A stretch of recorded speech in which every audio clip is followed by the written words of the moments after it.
Hello जी, कैसे हैं आप लोग। आई थिंक आप लोग बहुत अच्छे हैं। मैं दीपिका और आज हम लोग जानेंगे इंग्लिश ग्रामर। ठीक है, इंग्लिश ग्रामर के अंतर्गत हम लोग जो है बेसिक ग्रामर को जानेंगे, बेसिक ऑफ ग्रामर, जिसमें हम लोग पार्ट्स ऑफ स्पीच को जानेंगे, एलिमेंट्स ऑफ सेंटेंस को जानेंगे, टाइप्स ऑफ फ्रेज को जानेंगे, टाइप्स ऑफ क्लॉज को जानेंगे एंड टाइप्स ऑफ सेंटेंस को भी जानेंगे। ठीक है, अब देखिए हम लोग सेंटेंस नॉर्मली पढ़ते हैं कि वह ज़्यादा है, ही गोज़, है ना। लेकिन अगर मान लीजिए किसी भी एग्जाम में अगर ऐसे पूछ लिया कि वह जाता है, जो ही गोज़ है उसमें कितनी क्लॉज है, तो आप कंफ्यूज हो जाएंगे ना। फ्रेज कौन सा होता है, तो आप कंफ्यूज हो जाएंगे ना। तो फिर आज हम लोग इसके बारे में जानेंगे और बहुत अच्छे से जानेंगे कि हम जो हमारे आप जो है एलटी ग्रेड की एग्ज़ाम की तैयारी कर रहे हैं, D++ की तैयारी कर रहे हैं, इंग्लिश सब्जेक्ट से आप किसी भी मतलब टीचिंग एग्ज़ाम की या फिर कोई भी SSC UPSC एनीथिंग कुछ भी चीज़ की तैयारी कर रहे हैं, तो ये आपके लिए बेनिफिशियल होगा। अगर आप हमारे चैनल पर नए हैं तो चैनल को लाइक कीजिएगा, सब्सक्राइब कीजिएगा और अपने दोस्तों के पास भी शेयर कीजिएगा ताकि उनको भी बेनिफिट हो। ठीक है, तो हम जानते हैं पार्ट्स ऑफ स्पीच के बारे में। पार्ट्स ऑफ स्पीच को बताएं तो हम लोग जो है एनसीईआरटी यानी कि पहले की ग्रामर को देखें तो हमारे कितने पार्ट्स ऑफ स्पीच थे। टोटली हमारे जो थे वो 8 पार्ट्स ऑफ स्पीच थे, है ना। आज तक हम लोग 8 ही पढ़ते आ रहे हैं। लेकिन अभी जो हमारी मॉडर्न इंग्लिश है उसमें हम लोग कितने पार्ट्स ऑफ स्पीच को जानेंगे, पूरे 9। कैसे, अभी तक क्या हम लोग जानते थे नाउन है, प्रोनाउन है, ठीक है, नाउन है, प्रोनाउन है, वर्ब है, एडवर्ब है, वर्ब, एडवर्ब, एडजेक्टिव, ठीक है, adjective and conjunction,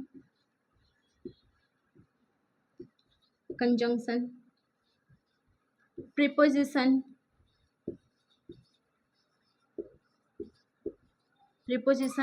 and interjection. ठीक है, ये अभी तक हम लोग 8 जो है पार्ट्स ऑफ स्पीच को जानते हुए आए हैं। ठीक है, इंटरजेक्शन। लेकिन अभी ये जो हमारा एडजेक्टिव है ना, इसका एक छोटा सा भाई आ गया है।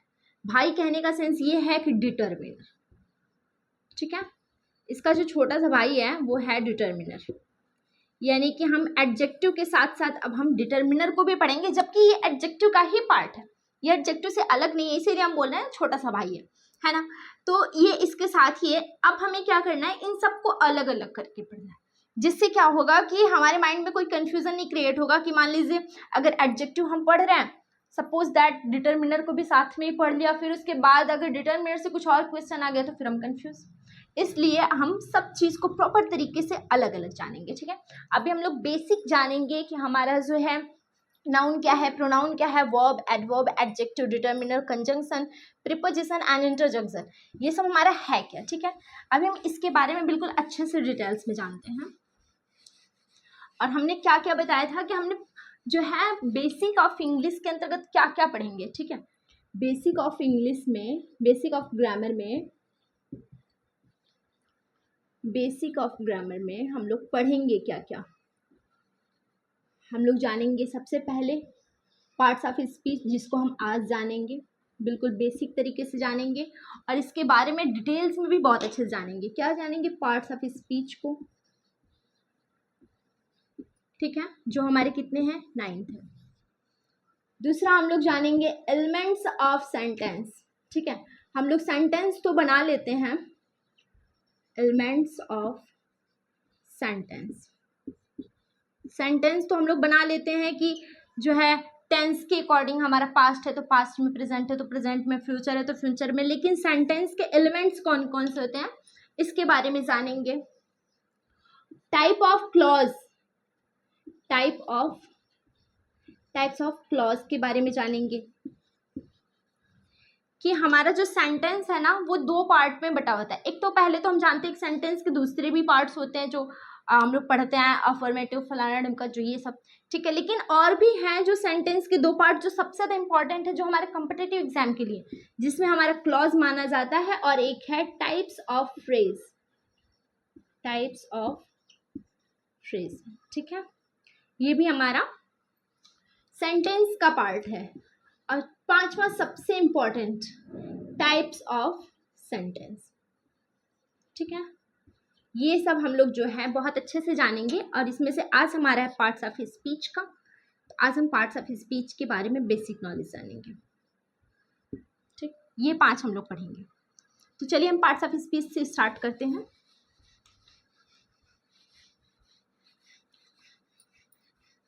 अभी हमने बताया था ना, अब मैं टाइम को नहीं वेस्ट करूंगी कि मैं बार बार आपको वही चीज़ रिपीट करवाऊँ, नाउन प्रोनाउन फलाना। चलिए नाउन के बारे में जानते हैं। सबसे पहले नाउन हमारा है क्या, सब लोग जानते हैं, हम लोग बचपन से पढ़ते आ रहे हैं भाई। किसी के नाम को हम लोग नाउन कहते हैं। तो हम लोग बिल्कुल सिंपल तरीके से क्या कह सकते हैं कि नाउन हमारा क्या है, नेमिंग वर्ड है। नाउन हमारा क्या है, नेमिंग वर्ड है। आप अपने आसपास देखिए, आपके पास क्या क्या है। मेरे पास देखिए डस्टर है, बोर्ड है, मार्कर है, मैं खुद हूँ, और कलर है, डूर है ना। ये सारी चीज़ें जो हमें दिख रही हैं और जो हमें नहीं भी दिख रही हैं, जो जिसे हम सिर्फ महसूस कर रहे हैं, जैसे सैड, हैप्पी, है ना, ये सब हम लोग क्या करते हैं, फील करते हैं। तो ये सारा का सारा नाउन है, जिस भी चीज़ का नाम है वो नाउन है। ठीक है, जैसे दुखी, तो मान लीजिए हमारा एडजेक्टिव है कि वह दुखी है, ही इज अ सैड, लेकिन दुख क्या है, वो हमारा नाउन हो जाएगा, है ना। जिस चीज का नाम होता है, इसलिए इसको जो है हम लोग सिंपल तरीके से कहते हैं नेमिंग वर्ड। अब नेमिंग वर्ड होता किस किस चीज का है, जैसे कि पर्सन का, प्लेस का, ठीक है, पर्सन का, प्लेस का, एंड थिंग्स का। पर्सन, प्लेस, थिंग्स, एंड जो है अभी तक तो हम 3 ही पढ़ते आए, लेकिन और भी है एक्शन का, जो हम लोग एक्शन करते हैं, ठीक है, उसका, क्वालिटी का, ठीक है, हमारे अंदर जो भी क्वालिटी है वो भी तो नाउन है, ETC। इन सब चीज के नेम को जो है हम लोग क्या कहते हैं, नाउन कहते हैं। For example, Ram is good boy, Ram is a good boy. Ram जो है एक अच्छा लड़का है। अब देखिए यहाँ पे जो है राम भी हमारा नाउन है एंड बॉय भी हमारा नाउन है ना। ये दोनों जो है नाउन आ गए, क्योंकि राम का भी नाम आ रहा है, अब बॉय भी हमारा लड़का है, ये दोनों क्या हो गए, हमारे नाउन हो गए। ठीक, और ये हमारा क्या है, ये तो आप जानते हैं वर्ब है, ये आर्टिकल हो जाएगा, ये हमारा क्या हो जाएगा, एडजेक्टिव हो जाएगा। ठीक है, अब देखिए हम नाउन का जो है, अभी तक तो हम लोग यहाँ तक जानते हैं, आप भी जानते हैं, मैं भी जानती हूँ, ठीक है, कि नाउन जो है नेमिंग वर्ड है, पर्सन का, प्लेस का, थिंग्स का, एक्शन का, क्वालिटी का, इन सब चीज़ों के नेम को जो है हम लोग नाउन कहते हैं।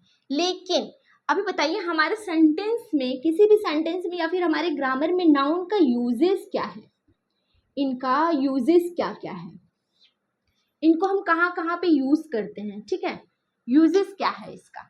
तो किसी भी सेंटेंस के सब्जेक्ट में, ऑब्जेक्ट मैं लिख देती हूँ, है ना, किसी भी सेंटेंस के, किसी भी सेंटेंस के सब्जेक्ट के रूप में, ऑब्जेक्ट के रूप में, ऑब्जेक्ट के रूप में, और सब्जेक्ट ऑब्जेक्ट कॉम्प्लीमेंट के रूप में, सब्जेक्ट एंड ऑब्जेक्ट कॉम्प्लीमेंट के रूप में। ठीक है, आप बिल्कुल भी परेशान मत होइएगा, हम लोग बहुत डिटेल्स में, इसके पहले हमने ऑलरेडी नाउन के बारे में बहुत अच्छे से बेसिक रूप से हमने बहुत सारी वीडियोस नाउन के बारे में डाला हुआ है। अगर आप देखना चाहोगे तो आप प्लेलिस्ट में जाके उसे देख सकते हो। मैं तो ये स्टार्टअप क्यों, पार्ट्स ऑफ स्पीच की वजह से, ताकि आपको और अच्छे से बेसिक जो कुछ भी छूटा हो वो सारी चीज़ें इसमें कवर हो जाएगा, और ये हमारे कॉम्पिटिटिव एग्जाम से रिलेटेड रहेगा। ठीक है, तो ये सब्जेक्ट ऑब्जेक्ट का काम करता है, यानी कि किसी भी सेंटेंस का सब्जेक्ट और ऑब्जेक्ट होने के लिए ना, या तो उसे नाउन होना पड़ेगा या तो उसे प्रोनाउन होना पड़ेगा। यानी पूरे पार्ट्स ऑफ स्पीच में केवल नाउन और प्रोनाउन ही ऐसा है जिसका हम ऑब्जेक्ट और सब्जेक्ट बना सकते हैं। Verb, adjective, adverb, preposition, interjection, इन सब का जो है, ये सब सब्जेक्ट ऑब्जेक्ट का प्लेस नहीं ले सकते। सिर्फ नाउन और प्रोनाउन ही सब्जेक्ट और ऑब्जेक्ट हो सकता है। देखिए, अब क्या हम गुड जो है यहाँ कर सकते हैं? बिल्कुल नहीं कर सकते। इसको यहाँ कर सकते हैं? बिल्कुल नहीं कर सकते। राम है, नाउन है, बॉय है, नाउन है ना। नाउन या प्रोनाउन ही जो है सब्जेक्ट ऑब्जेक्ट का प्लेस ले सकता है। अब हम जानेंगे प्रोनाउन के बारे में। अभी मैं बिल्कुल बेसिक बस बता रही हूँ, ठीक है। अभी आप ये मत सोचना कि मैम ने टाइप नहीं बताया और भी जो होते हैं वो सब चीज़ें नहीं बताया। तो अभी सिर्फ मैं ये बता रही हूँ कि इसमें इसके क्या क्या होते हैं, कौन कौन से पार्ट्स ऑफ स्पीच के कौन कौन से पार्ट होते हैं, ठीक है। प्रोनाउन, ये हमारा दूसरा हो जाएगा प्रोनाउन।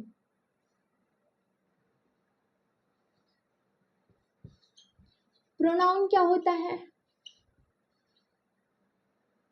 प्रोनाउन क्या होता है? देखिए, प्रोनाउन खुद ही कह रहा है प्रो प्लस नाउन, यानी कि नाउन के स्थान पे रखने वाले शब्द को हम क्या बोलते हैं? प्रोनाउन। यानी कि जो भी नाउन के प्लेस पे आए, है ना, यानी नाउन के प्लेस पे आने वाले वर्ड को, नाउन के प्लेस पे the words which is use the place of noun is called pronoun, ठीक है।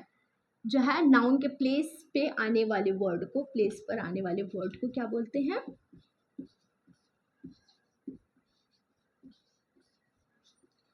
आने वाले वर्ड्स को प्रोनाउन कहते हैं, ठीक है,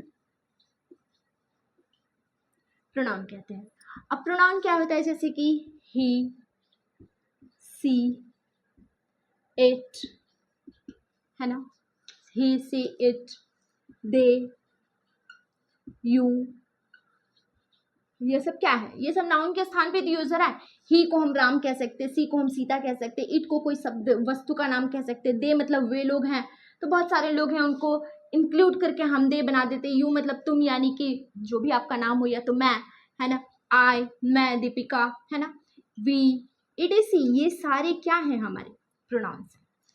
एग्जाम्पल देखिए आप, he is, sorry, he is going to school,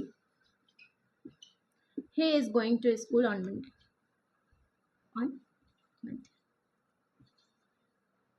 on time, he is going to school on time, ठीक है, वह समय पर स्कूल जा रहा है, ठीक। तो यहाँ पे ही क्या हो गया? ये हमारा जो है प्रोनाउन है। अभी इसके पहले हमने बताया था ना कि कभी भी किसी को भी सब्जेक्ट ऑब्जेक्ट बनना है तो वो सिर्फ नाउन या प्रोनाउन बन सकता है, ठीक है। अब इसके यूजेस क्या क्या होते हैं? इसके भी यूजेस एज द सेम, इसके यूजेस भी एज द सेम क्या होते हैं? सब्जेक्ट के रूप में होते हैं, ऑब्जेक्ट के रूप में होते हैं, एंड कम्प्लीमेंट के रूप में होते हैं, ठीक है। इसके भी प्रोनाउन के भी यूजेस होते हैं, सब्जेक्ट, ऑब्जेक्ट एंड कम्प्लीमेंट के रूप में होते हैं, ठीक, इन तीनों के रूप में होते हैं। अब हम लोग जानते हैं, प्रोनाउन को बहुत अच्छे से समझ लिया कि नाउन के प्लेस पे आने वाले वर्ड्स को हम प्रोनाउन कहते हैं। हे, से, इट, क्योंकि देखिए कोई भी अगर मान लीजिए हम सेंटेंस, एक सेंटेंस अगर बोल रहे हैं दीपिका इज टीचिंग, दीपिका पढ़ा रही है, तो चलिए हमने दीपिका का नाम यूज कर लिया, वो हमारा नाउन हो गया। लेकिन अगर मान लीजिए किसी पैराग्राफ में, किसी स्टोरी में बार बार बार बार दीपिका दीपिका दीपिका दीपिका बोलो तो कैसा लगेगा? अच्छा नहीं लगेगा ना। उसके स्थान पे हम सी का यूज कर सकते हैं, है ना, तो सी हमारा क्या ले होगा? प्रोनाउन हो जाएगा। और पता है कि प्रोनाउन का यूज हम तब भी करते हैं जब नाउन को या तो लगाना असंभव हो या तो अननेसेसरी हो, जरूरत ही ना हो नाउन का, तब हम वहां पे प्रोनाउन का यूज करते हैं, ठीक है। अब हम जानेंगे एडजेक्टिव के बारे में। एडजेक्टिव भी हमारा पार्ट्स ऑफ स्पीच है। थर्ड,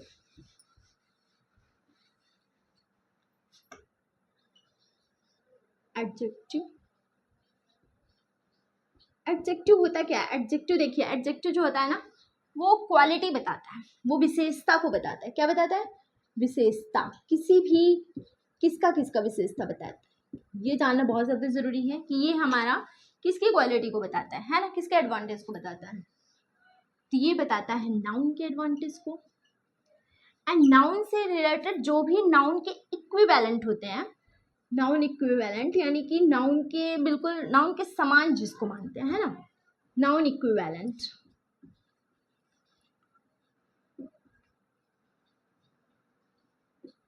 नाउन इक्विवेलेंट क्या क्या हो सकते हैं? जैसे कि आप मान लीजिए प्रोनाउन हो गया, प्रोनाउन, है ना, V1 का ING हो गया, टाइम, V1 का ING हो गया 20, और जो है noun clause, noun phrase, noun clause, noun phrase, etc.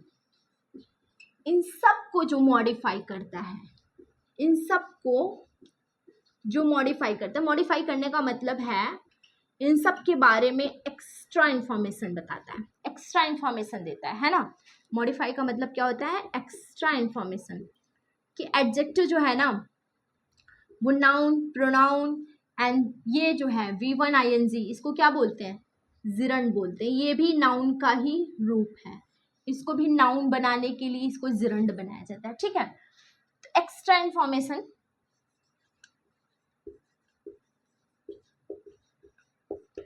Extra information बताता है।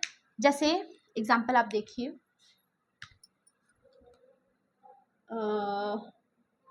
Sita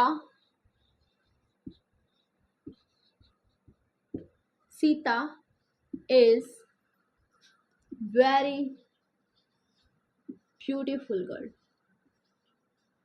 Sita is very beautiful girl. Sita बहुत सुंदर लड़की है ना। तो ये जो ब्यूटीफुल है ये क्या है? ये हमारा है एडजेक्टिव है, ठीक है। ये हमारा क्या है? एडजेक्टिव। ये सीता के बारे में जो है ना, सीता के बारे में ये जो है विशेषता बता रहा है, ये हमारा क्या हो जाएगा? एडजेक्टिव हो जाएगा, ठीक है। अब हम लोग जानेंगे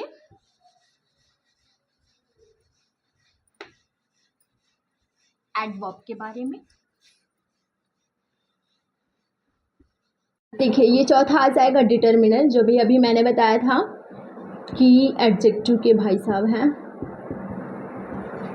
ठीक है। डिटरमिनर क्या करता है? ये नाउन के रेफरेंस को, उनके संदर्भ निर्देश को, नाउन के क्वांटिटी को बताता है ना।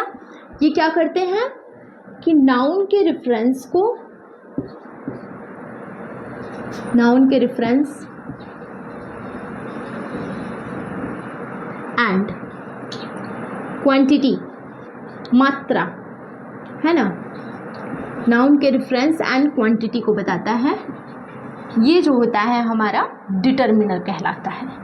अब देखिए हम इसको जो है ना बहुत आसानी से समझने के लिए, ताकि हमें समझने में, हमें पढ़ने में कोई दिक्कत, कोई परेशानी ना हो, तो हम उसके लिए जो है ना इसको हम दो पार्ट में बांट सकते हैं।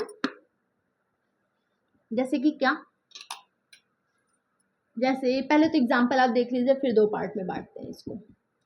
जैसे 2, 3, ये क्या है हमारा? 2, 3 हमारा क्या है? ये हमारा क्वांटिटी है ना। मोर, ये हमारा क्या है? ये हमारा क्वांटिटी है। And this, that, A and the, ये हमारा क्या है? रेफरेंस है, ठीक है। ये दोनों का कंबाइंड है। लेकिन आसानी से पढ़ने के लिए हम इसको जब दो पार्ट में बांटेंगे तो पहला क्या हो जाएगा हमारा? पहला हो जाएगा डिटरमिनर ऑफ रेफरेंस। फर्स्ट हो जाएगा डिटरमिनर ऑफ रेफरेंस,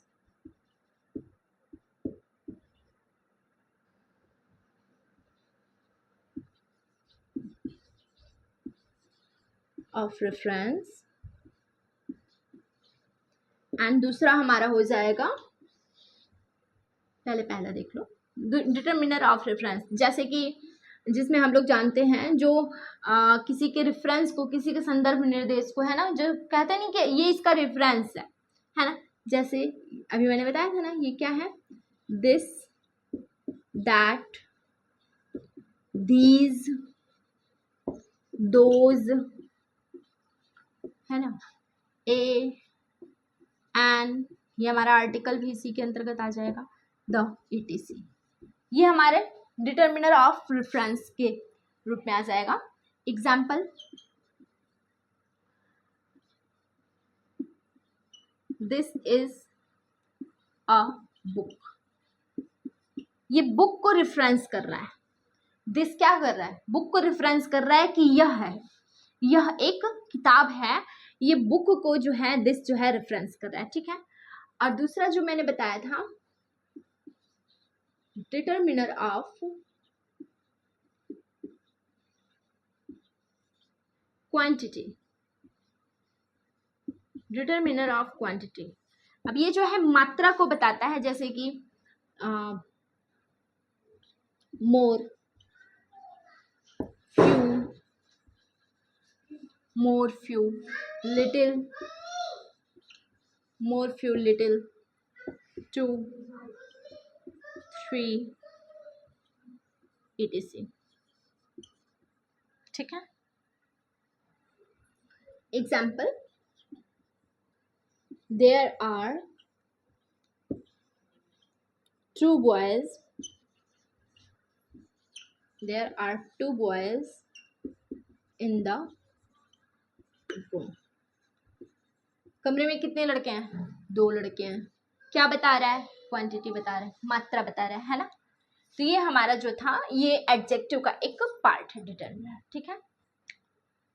तो आज हम सोच रहे हैं कि पार्ट्स ऑफ स्पीच के को हम दो या 3 पार्ट में, क्योंकि अच्छे से समझाने के लिए वीडियो थोड़ी सी लॉन्ग हो जाती है, और जो है हम वीडियो को बहुत ज़्यादा लॉन्ग नहीं करना चाहते हैं, इसलिए जो हम सोच रहे हैं कि इस पार्ट्स ऑफ स्पीच को हम 3 पार्ट में बांट के आपको पढ़ाएंगे।